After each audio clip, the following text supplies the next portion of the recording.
বাহ বান্টি, কি ছবি এঁকেছিস তুই? তুই আর ছবি এঁকে টাইম পাস কর রে ছোটু।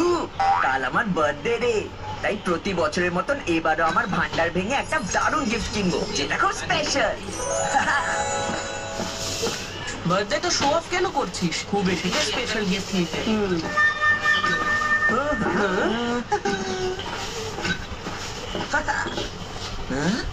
যখন আমি 6 বছরের ছিলাম তখন এই টয় ট্রাক কিনেছিলাম, যখন 9 বছরের হলাম তখন এই স্পেশাল ব্যাট কিনেছিলাম, আর যখন 10 হলাম তখন ভান্ডার ভেঙে এই স্পোর্টস জার্সি আর একটা ফুটবল কিনেছিলাম।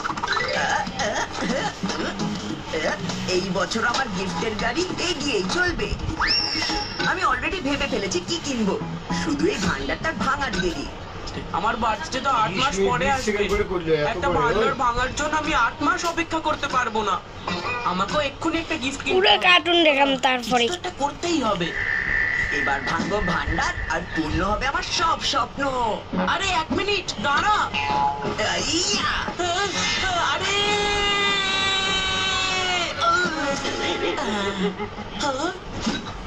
এই বান্টি, আমার আর ভান্ডারের মাঝে তুই আসবি না।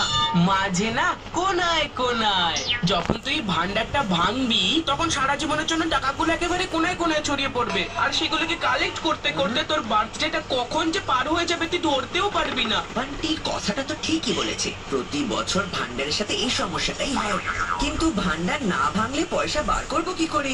আরে ভাঙার পদ্ধতি তো চেঞ্জ করতে পারিস। তুই দাঁড়া, আমি এক্ষুনি আসছি।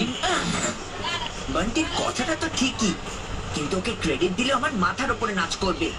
ওর আইডিয়াটা আমি আমার মতন করে নেব। এই দেখ, আমি ভান্ডারটাকে ব্যাগের ভেতর রেখে দিয়েছি। এখন তুই এটাকে ভাঙ, যা টাকা পড়ার সব ব্যাগের ভেতরই পড়বে। আর তোকে টাকাগুলো কালেক্ট করার জন্য এদিক ওদিক যেতে হবে না। আজ তুই আমাকে এত হেল্প কেন করছিস?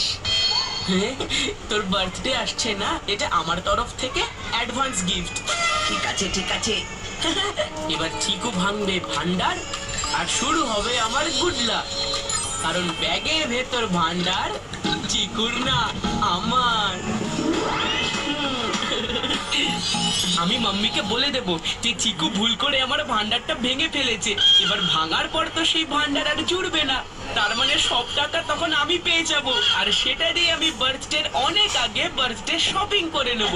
আরে কোথায় যাচ্ছিস? ভান্ডারটা ভাঙ। চিকুর বার্থডে যখন, তখন ভান্ডারও আমি অন্যরকম ভাবে ভাঙবো। এখানে নয়, ছাদ থেকে নিচে ফেলে ভাঙবো, তাও আবার ফাস্ট বোলিং স্টাইল।